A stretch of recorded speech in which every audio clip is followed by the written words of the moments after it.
Assalamu alaikum students. Class 5, take out your amazing science Oxford book and open page number 20. Dear student, today we start reading from the next topic and the topic name is reproduction in plants.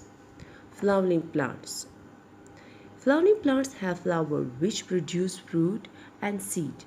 New plants grow from these seed. There are thousands of different kinds of flowering plants in the world.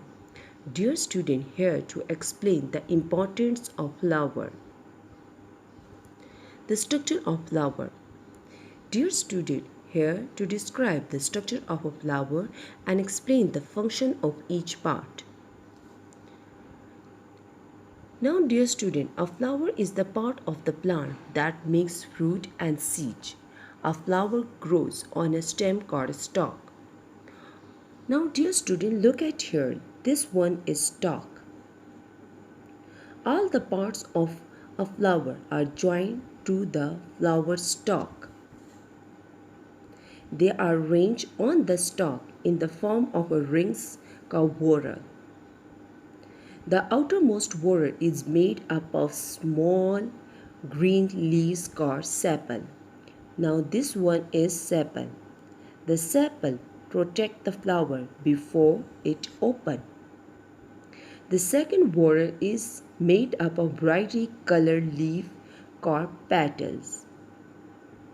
Flowers have a scent and a sweet juice called nectar, which is made in tiny glands called nectaries found at the base of the petals. The third whorl is made part of the flower. It is made up of stamen. Each stamen has a stalk called a filament. At the tip of the filament, there is an anther which contains yellow powdery called pollen grains. Each pollen grains contain male cell. In the center of the flower is the carpel. It is the female part of the flower. The carpel has a sticky tip called stigma. A thin neck called style and a lower part called ovary. The ovary contain ovules, which contain female cell. This is the cross section of a flower. Pollination. Dear student, brightly colored flower with a sweet smell and nectar attract insects such as the bees and butterflies. These insects suck the nectar. When an insect sits on a flower, the pollen sticks to its wing and legs. When it sits on another flower, the pollen sticky to its body stick to the stigma of that flower. The pollination occurs when the pollen from one flower is taken to the stigma of another flower. Pollination can be carried out by insect, wind or water. Now dear student, look at here. This is the insect pollination. This is the bright color of flower with sweet smell and nectar which attract the insect. These insects suck the nectar. When an insect sits on a flower, the pollen sticks to its body. Pollination occurs when pollen from one flower is taken to the stigma of another flower, but both flowers belong to the same species. Dear student, pollination occurs by three processes. First insect, second wind, and third water. Now fertilization. Dear student, when a pollen grain lands on the stigma, a thin tube grows from it. This tube is called the pollen tube. The pollen tube grows through the style into the ovule in the ovary. It carries the male cell which joins with the female cell of the ovule. This process is called fertilization. Now look at here student. This is pollen grain. which stick to the body of the insect. When the insect sit on the female part of the flower, pollen grain attach to the stigma, and the pollen grain changes into pollen tube. The pollen tube grow through the style into the ovule in the ovary. Ovule is the female cell. It carries male cell which join to the female cell of the ovule, and this process is called fertilization. Seeds and fruit. After fertilization, the ovules become a seed. The wall of the ovary makes the fruit. The ovary's wall may become dry like a pea pod or a bean, or it may become thick and fleshy like a tomato, peach or mango. Now dear student, look at here. After fertilization, the ovules become a seed. The wall of the ovary makes the fruit. The ovary wall may become dry like a pea pod, or it may become thick and fleshy like a mango, tomato and peach. Assalamu alaikum students, how are you? Class 5, take out your science book and open it. Open page number 22. Dear student, today we start reading from the next topic of Unit 2, Scattering of Seed. When the seeds are ripe, they have to move away from the plant that made them so that they can grow into new plants. Seeds and fruit are scattered in different ways. Some seeds like cottonseed have hair or wings to help them to fly away. Some seeds like cocklebur seed are covered with tiny hooks that get caught on the fur of animals or on our clothes. Some fruit like guavas with seed inside them are eaten by birds and animals. The seeds come out of the animal's body in their droppings. Pods like the seed pod burst open when they are dry. The seeds are scattered all around. Some fruits such as the coconut fall in sea water and are carried by the waves to far off place. Dear student, here to describe the method by which seeds are scattered.